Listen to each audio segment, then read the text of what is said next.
वय रामजी, हा प्रयत्न तर बरोबर आहे. अशा प्रकारे आपण बाळाला शोधू शकतो. अहो ही काय डोकेफोडी करताय तुम्ही? पळाला तर पळाला, आणि आता ती दोघं खुश आहेत तर मग चूक काय आहे त्यात? चुकीचं काय आहे म्हणजे? जिजाबाई, यामध्ये रामजीची किती बदनामी होईल आणि कुटुंबाची सुद्धा. पण माझ्या मते कुटुंबाच्या लाजाची गोष्ट नाहीच आहे. खर तर हे आहे का बाळा दादा मर्जीनं किंवा जबरदस्तीनं जसं बी राणी ताईला पळवून घेऊन गेला आहे ते चुकीचंच आहे. आता ह्यात काय अडचण आहे? दोघांना एकमेकांबरोबर राहायचंय म्हणून पळाले, मग त्यात चुकीचं काय आहे? ती आधी कुणाची तरी बायको होती, तिला पूर्ण हक्क आहे का तिला कुणा संग बी आयुष्य काढायचं असेल ना काढू दे.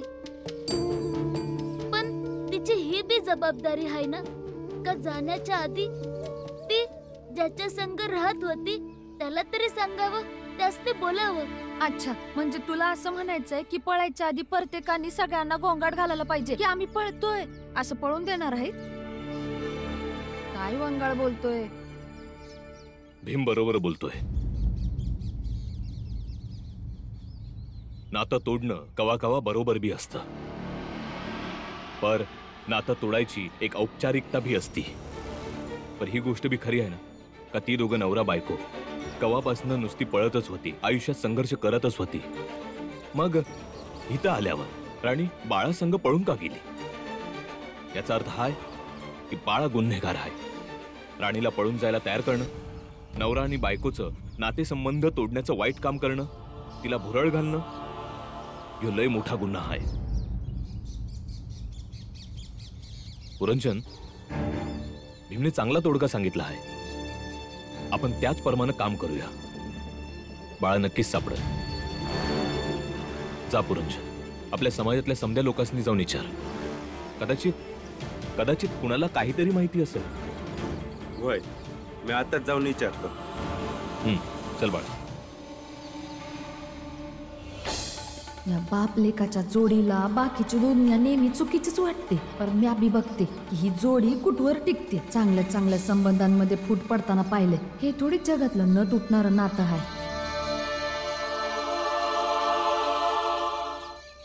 कुलक्षणी, नालायक, चरित्रहीन बाई. देव अशी बाई कोणाला ना देव. गप बसा ना तुम्ही. कधीपासून असं का बोलताय?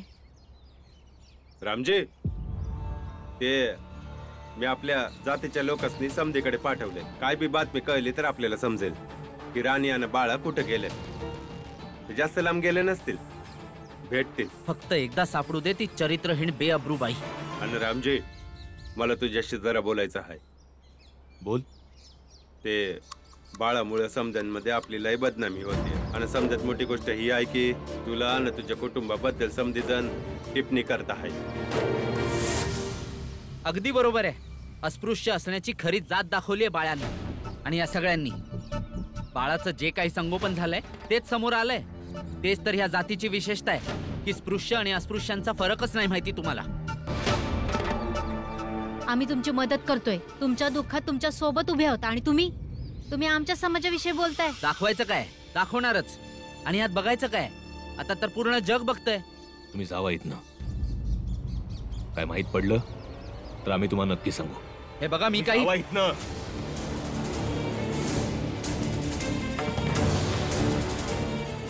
एकदा सांगितलेलं कळत नाही तुम्हासनी? जावा इथनं.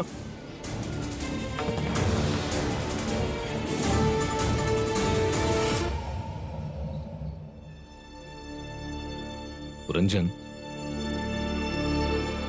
बस फक्त तुम्ही बाळा भेटू देत.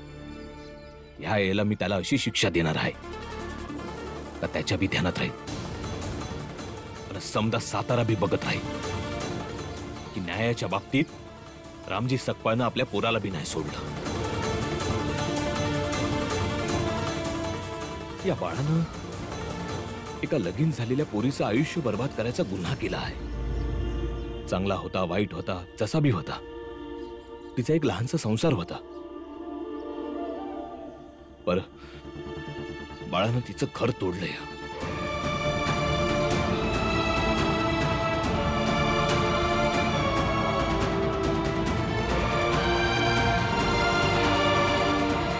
चांगलं नाही केलं.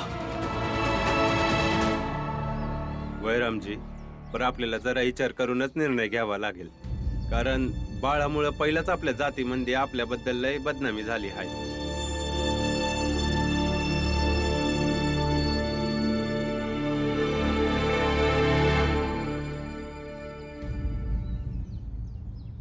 आता काय तुझं? तुम्ही असे शब्द आपल्या बायकोसने कसे काय वापरू शकता? तुम्ही तुमच्या त्या बायकोला बोलताय जिच्यावर तुम्ही प्रेम केलं होतं, जी कथित विधवा धर्माच्या समद्या बंधनासनी तोडून तुमच्या संग पळून गेली होती. आणि तुम्हासनी हा बी विचार केला पाहिजे का दोघात जर एवढं प्रेम होतं मग ती तुमच्यापासून पळून का गेली? तुझं थोबाड जरा जास्तच चाललंय. आज तुझी सगळी हाडं तोडून ठेवतो की नाही बघ. सांगा की, का तुम्ही राणीताईवर फक्त प्रेम केलं होतं? हो, फक्त प्रेम केलं होतं मी. जर तुम्ही फक्त प्रेम केलं होतं मग ती पळून का गेली? जेव्हा ती परत येईल तेव्हा तिलाच विचार तू की का पळाली होतीस. आता हो बाजूला.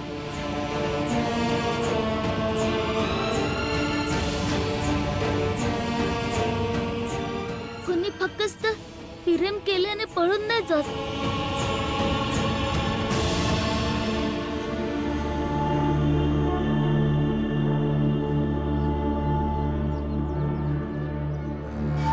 भावांनो, तोडून टाका हे दुकान. तोडून टाका.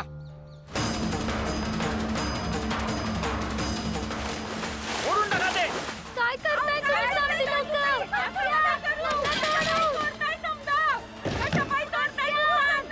तोडून टाका. अरे पाड खाली. आम्ही काहीच नाही करत आहोत. बाळाने जे केलंय ना त्याची शिक्षा देतोय तुम्हाला, कळलं? अन शिक्षा पुरी मिळणार.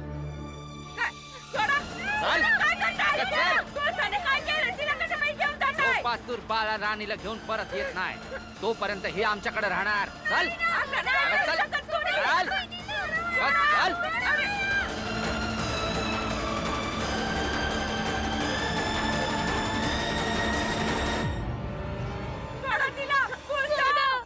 थांबा.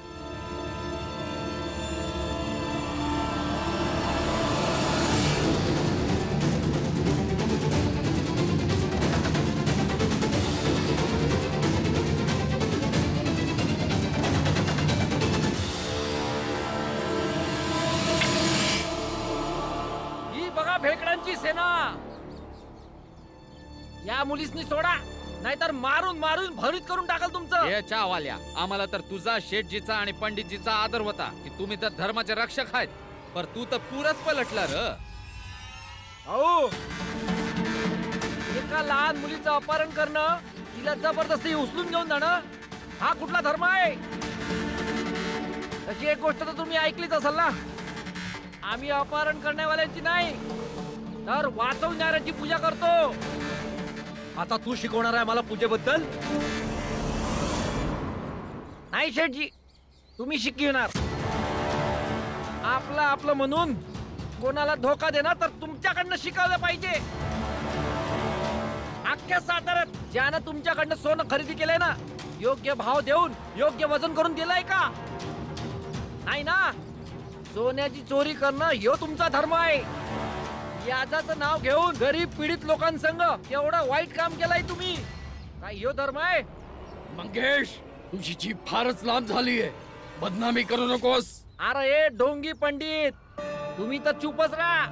तुमचे 3 पोरं आहेत ना, त्याच्यातला एक पोरगा दर 3-4 महिन्यानं जेलमध्ये जाऊन येतो आणि बाकी 2 असेच भटकत असतात. तुम्ही त्याचं भविष्य नाही बनवू शकले आणि साताऱ्याच्या बाहेरच्या लोकांचं भविष्य बनवत बसले. आज पण तुम्हाला समजलं नाही का 10 ग्राम जास्त तूप दिल्यानं देवाला कुठला आनंद मिळतोय ते. आणि शेवटी काय होते पंडितजी, ते चढवलेलं तर तुम्ही घरी घेऊन जाता ना. तुम्ही तर शांतच राहा. मंगेश, हे वर्षानुवर्ष चालतंय आणि यामुळेच तर समाजामध्ये आपण खातोय पितोय. दान देणं दान घेणं पाप नाहीये, पण लोकांना भीती घालून त्यांचं शोषण करणं तर वाईट आहे ना. आणि तू तर गपच राहा रे. तू या समाजाचा काय होशील जो आपल्या आई बाबा आणि सख्या भावाचा नाही होऊ शकत. ते कोणाचं काय होणार? म्हणजे खूप ज्ञान मिळवलंस तू आणि म्हणूनच तुझी बुद्धी भ्रष्ट झालीये. नाही शेठजी, ज्ञान नाही मिळालं, पर त्यो भीमराव मिळालाय आणि माझी बुद्धी भ्रष्ट नाही झाली आहे, ही चालायला लागली.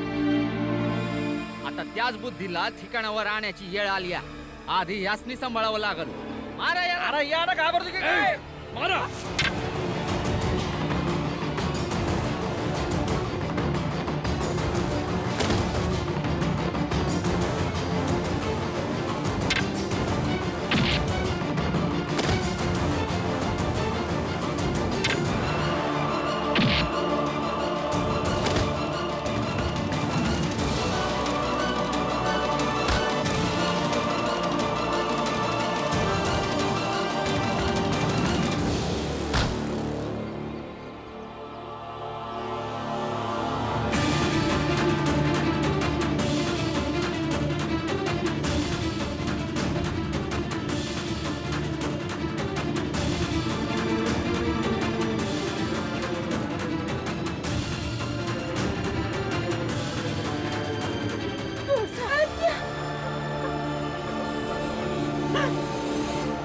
या मंगेशला काय बी होऊ नाही देणार.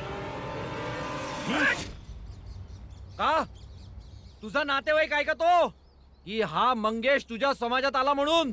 कारण तो खऱ्या संघ उभा आहे आणि खऱ्याची आणि न्यायाची रक्षा करणं हे रामजी सकपाळच्या कुटुंबाचं कर्तव्य आहे.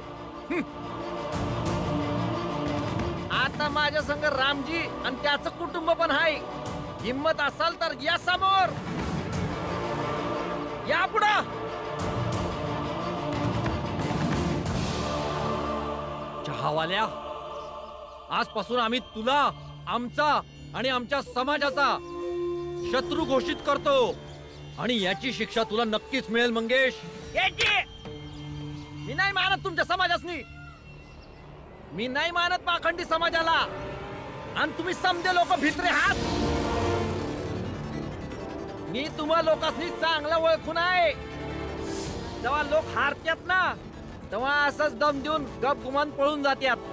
तेव्हा निघायच ना आता. मंगेश, हे तर आता काळच ठरवेल. ओय पाखंडी पंडित, गप गुमान निघ, चल. चला जावा.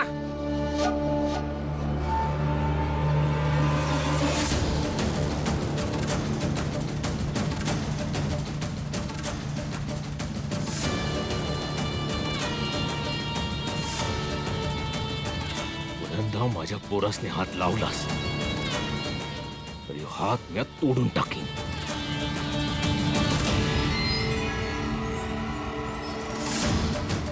तू असशील तुझ्या जगातला लय मोठा गुंड,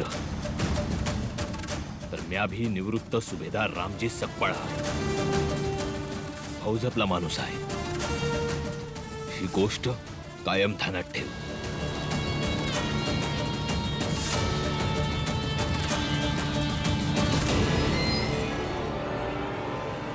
लय मजा आली महेश.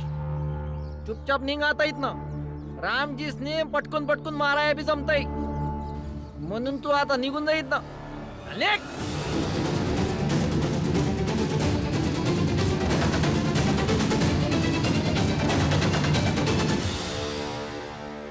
रामजी, आज तुमच्या लोकांसारखं सत्यासोबत उभं राहून लय चांगलं वाटतंय. मला एकदम शक्तिवान झाल्यासारखं वाटतंय. बस आपली एकता आणि ताकद अशीच बनून राहू. काय झालं? तुम्ही समदे इथे का उभे आहात? काय नाही. हे दुकान कोणी तोडलं? तुम्ही काही बोलत का नाही? सांगतो घाबरायसारखं काय बी नाही झालंय. दूध आणलंयस, जरासा चहा बनव जा. चल.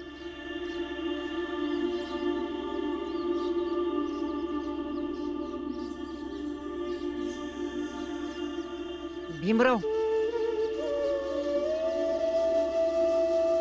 काय झालं काका? माझ्या दुकानात एक डब्बा घासलेट आहे. त्यानं आपण याचं घर जाळून टाकायचं का? ना घर राहणार ना राहणार हे लोक.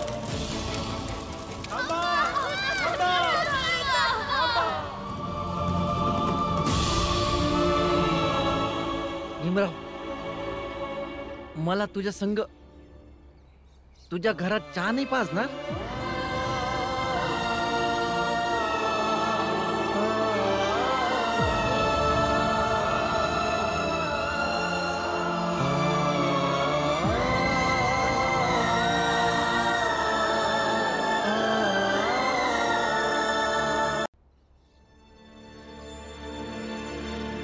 काका, पिढ्यानपिढ्या तर तुम्ही आमच्यापासून लांब राहिलात, पण आमच्या जातीतल्या लोकांच्या घराचे दरवाजे तर सतत समद्यांसाठी उघडे आहेत आणि उघडी राहतील बी. खरं बोलतोय भीमराव.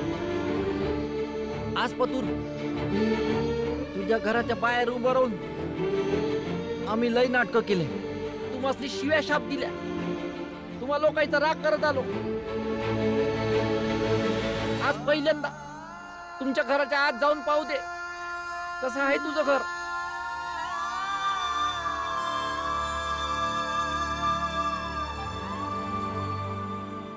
थांब भीमराव, तू हे विसरू नका का तुझी जात काय आहे.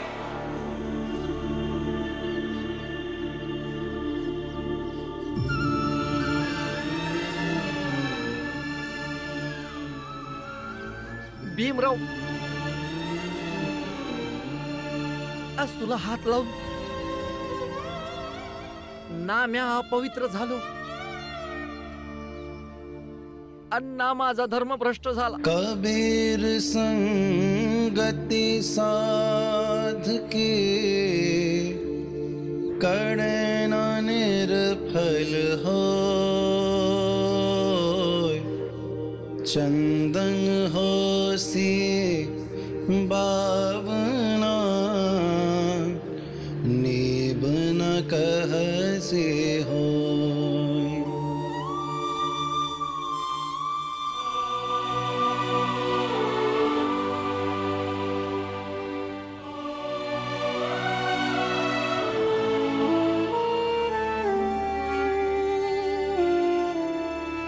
आज नंतर कधी बी माझ्या दुकानासमोर पाय ठेवायचं नाही, नाहीतर तुझ्यामुळे माझा धंदा बंद करावा लागल.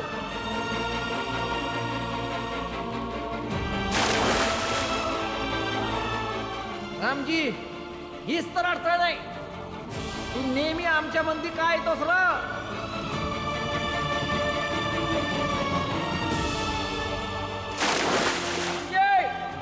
अरे तू आपली जात लपवून जगातलं लय मोठं पाप केलंय. भावांनो, त्याचं पूर्ण घर तोडून टाका.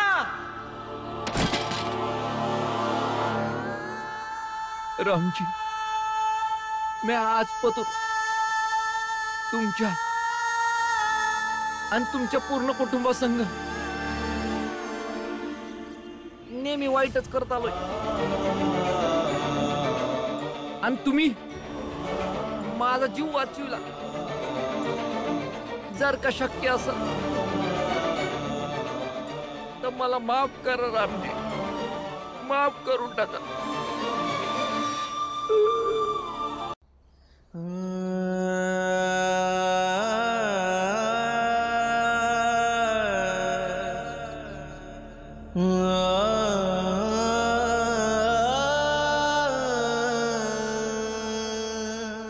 माफ करा रामजी, मला माफ करू नका.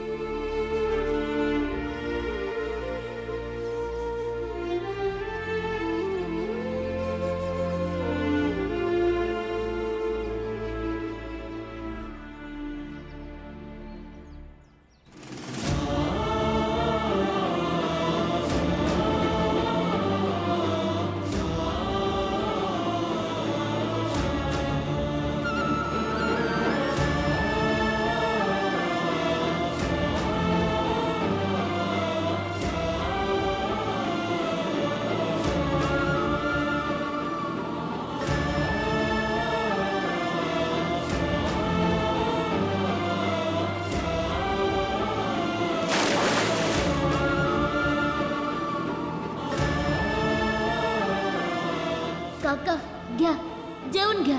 तुम्ही लोक एवढी माझी चिंता करू नका. काका, घ्या की, जेवून घ्या.